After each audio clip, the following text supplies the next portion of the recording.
Sirih berlipat terletak rendah, sirih dari Pulau Mutiara, pemanis kata nan indah, awal bismillah pemula bicara. Assalamualaikum warahmatullahi wabarakatuh. Salam sejahtera, salam nadi ilmu amalan membaca. Nur Adriana Azrin binti Muhammad Isa, nama diberi. Pelajar tingkatan 3 dari JEA 0018 SMK Seri Gading. Di dalam video ini, saya berasa amat teruja ingin mengongsikan tentang sebuah karya yang bertajuk Bangkitnya Legasi Anak Iblis, yang mengandungi 247 muka surat termasuk kulit dengan 12 bab di dalamnya. Kategori buku ini adalah kategori motivasi agama. Buku ini mengisahkan tentang fitnah-fitnah yang akan melanda umat Islam pada akhir zaman. Buku ini telah diterbitkan oleh syarikat Direct Total Management Service Sdn Bhd pada tahun 2020. Syarikat ini terletak di Shah Alam, Selangor. Sedikit maklumat, syarikat ini telah didaftarkan pada tahun 2017. Orang dulu-dulu berkata, tak kenal maka tak cinta. Jadi marilah kita bersama-sama mengenali asal-usul di sebalik penulis karya ini. Penulis karya ini adalah Hadi Fayad, atau nama sebenar beliau Abdul Hadi bin Haji Muhammad. Beliau adalah anak kelahiran Pulau Pinang. Beliau telah melanjutkan pelajarannya di Universiti Sultan Zainal Abidin. Beliau telah menceburkan diri ke dalam dunia kepimpinan dan motivasi. Pada tahun 2013, beliau telah menceburkan diri ke dalam bidang penulisan.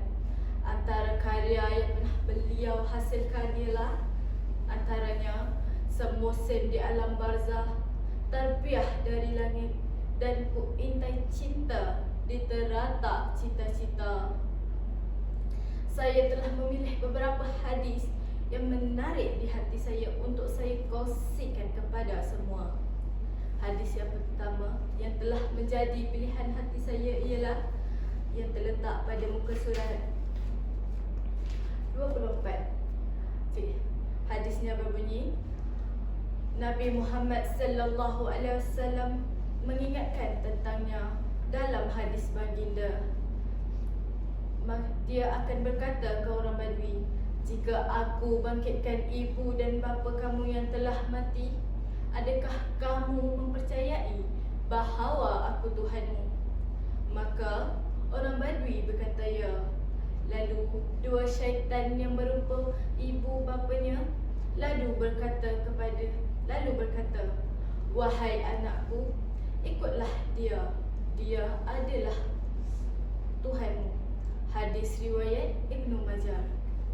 Pengajaran yang boleh kita ambil berdasarkan hadis tersebut ialah ia mengajar kita untuk mengelak menabur fitnah.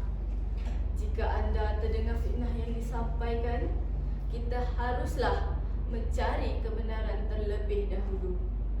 Hadis yang kedua yang telah mengikat pada hati saya ialah terletak pada muka surat 120 dan 121. Hadisnya berbunyi, ketika itu bermulalah era fitnah Duhaimah. Rasulullah sallallahu alaihi wasallam bersabda, akan terjadi suatu perselihan ketika meninggalnya seorang khalifah. Maka keluarlah seorang lelaki dari penduduk Madinah dan dia lari ke Mekah. Maka datanglah kepadanya orang yang berasal dari penduduk Mekah. Lalu mereka membawa lelaki tersebut dengan paksa. Kemudian mereka membai'ahnya antara makam Ibrahim dan Hajarul Aswad. Riwayat Ahmad dan Abu Daud dari Ummi Salamah radhiyallahu anha. Buku ini telah memberikan saya kesedaran untuk mendekatkan diri kepada Allah Subhanahu wa taala. Sama-samalah kita memperbaiki amal ibadat kita untuk mendapat syafaat di akhir kelak sana. Sebelum saya mengakhiri pembicaraan saya, izinkan saya memberikan satu pantun. Menarik halus papan di Jawa, tersekam pukuh di gerbang jiwa. Adat bertemu, terpisah jua. Moga ketemu di lain waktu. Itu sahaja daripada saya. Sekian, terima kasih.